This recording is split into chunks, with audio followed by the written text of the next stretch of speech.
فقہا کا اختلاف ہے نا، تو اس لیے ہلکا لفظ استعمال کیا جاتا ہے جب کوئی مسئلہ اختلافی ہوتا ہے.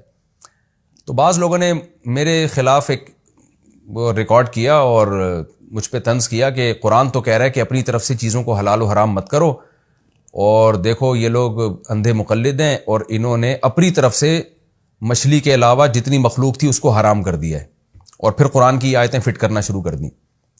تو یہ بہت بڑی جہالت کی بات ہے. اس لیے کہتے ہیں جب تک پراپر وے میں آپ علم حاصل نہ کریں آپ کو شرعی مسائل بتانے کی اجازت نہیں ہے، آپ لوگوں کو گمراہ کریں گے. تو اگر امام حنیفہ رحمہ اللہ نے سمندر کے علاوہ مخلوق کو حرام قرار دیا ہے تو اس کی وجہ یہ ہے ان کے پاس دلائل ہیں. یہاں قرآن منع کر رہا ہے، وہ دلائل کیا ہیں وہ میں کئی بار بیان کر چکا ہوں، میں اس کی ڈیٹیل میں نہیں جاؤں گا. یہاں جو قرآن کہہ رہا ہے نا، وہ کہہ رہا ہے کہ بغیر کسی دلیل کے، بغیر کسی شریعت کے اپنی طرف سے حلال و حرام کا اختیار، یہ سمجھنا کہ تمہارے پاس اختیار ہے، یہ کام مت کرو. تو امام ابو حنیفہ ہوں یا امام شافعی ہوں یا امام مالک ہوں یا امام احمد ہو، یہ اگر اپنی طرف سے چیزوں کو حلال و حرام کرنے لگتے تو یہ مسلمان ہی نہ ہوتے، یہ کافر ہو جاتے. ان کو آپ ائمہ مجتہدین میں شمار کرنا یا مسلمانوں کے مقتدی رہبر شمار کرنا یا امام فرض کر لینا، یہ تو بہت دور کی بات، ان پہ کفر کا فتویٰ لگایا جاتا.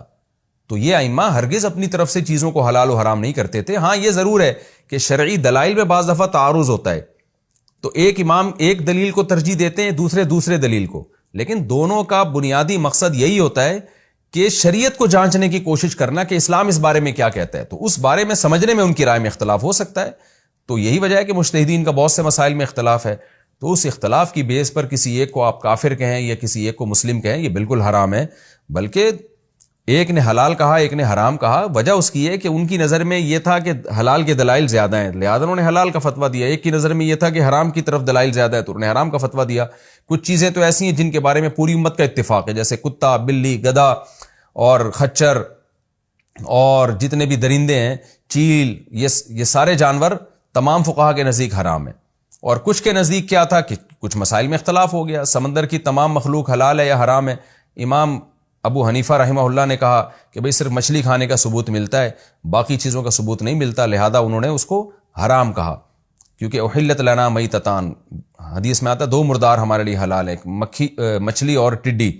تو انہوں نے کہا کہ باقی تو مردار کو قرآن حرام قرار دیتا ہے، تو یہ بھی مردار کے حکم میں. دیگر ائمہ نے کہا کہ نہیں، احل لکم صید البحر، اللہ نے سمندر کے شکار کو حلال قرار دیا ہے، تو اس سے انہوں نے یہ مراد لی کہ بھئی ہر قسم کا شکار حلال ہے. اب میں ان دلائل کی بحث میں نہیں جاتا، اس پر میرے کلپ موجود ہیں. تو صرف میرا بتانے کا یہ مقصد ہے کہ اگر امام صاحب، آپ امام ابو حنیفہ ایک چیز کو ناجائز قرار دے رہے ہیں اور آپ یہ فتویٰ دو کہ کوئی دلیل نہیں ہے، خام خامے ناجائز قرار دے دیا، تو آپ جب مطالعہ کریں گے تو آپ کو دلائل نظر آئیں گے. لیکن ان لوگوں پر اشکال یہ ہوتا ہے کہ حلال ہونے کی بھی تو کوئی مضبوط دلیل نہیں ہے نا. مچھلی کے علاوہ اگر سمندر کی باقی مخلوق حلال ہوتی تو کہیں تو نبی سے کھانا یا صحابہ یا تابعین سے کھانا ثابت ہوتا نا، کیکڑے کا کھانا یا باقی مخلوق کا کھانا کہیں تو ثابت ہوتا، کہیں بھی ثابت نہیں ہے.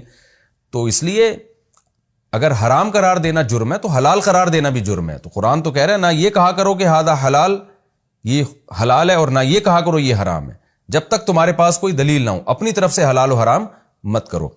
تو اس لیے خوب سمجھ لیں کہ مجتہدین کی رہنمائی کے بغیر، مفسرین کی رہنمائی کے بغیر، جو آج کل اسکالرز خود سے قرآن و سنت کی تشریحات میں لگے ہوئے ہیں، یہ ان میں تشریحات کم ہیں، تحریفات زیادہ ہیں. بہرحال ہمیں یہ بات معلوم ہو گئی کہ اللہ کی طرف سے اس پر بہت سخت پابندی ہے کہ آپ شرعی دلیل کے بغیر اپنے کلچر کی وجہ سے یا جہالت کی وجہ سے آپ خود بخود چیزوں کو حلال و حرام کرنا شروع کر دیں، جیسے کہ آج کل یہ کام شروع ہو چکا ہے. تو یہ بہت بڑا جرم ہے اور اس کو افتراء علی اللہ کا قرار دیا گیا. یہ اللہ پہ جھوٹ ہے اور اس کو ناشکری قرار دیا گیا ہے، اور ایسی ناشکری جس کی وجہ سے اللہ کا بستیوں پر عذاب آتا ہے. آگے اللہ فرماتے ہیں ان الذین یفترون علی اللہ الکذب، بے شک وہ لوگ جو اللہ پر جھوٹ باندھتے ہیں، لا یفلحون، وہ کامیاب نہیں ہو سکتے. متاع قلیل، اللہ پہ جھوٹ باندھا کیوں جاتا ہے؟ خود سے قانون سازی کیوں کی جاتی ہے؟ دنیا کے چند ٹکوں کی خاطر. مثال کے طور پر ہماری کورٹ نے جو خلا کا فیصلہ دیا نا کہ عورت بھی خود سے جا کے یک طرفہ خلا لے سکتی ہے، یورپ کو خوش کرنے کے لیے، اہل مغرب کو، امریکہ کو خوش کرنے کے لیے، تاکہ وہاں سے امداد آئے، کیونکہ وہ ویمن رائٹس کے خلاف سمجھتے ہیں اس بات کو کہ مرد کے پاس ڈیورس کا حق ہو. تو ان کو خوش کرنے کے لیے ہم کیا کرتے ہیں؟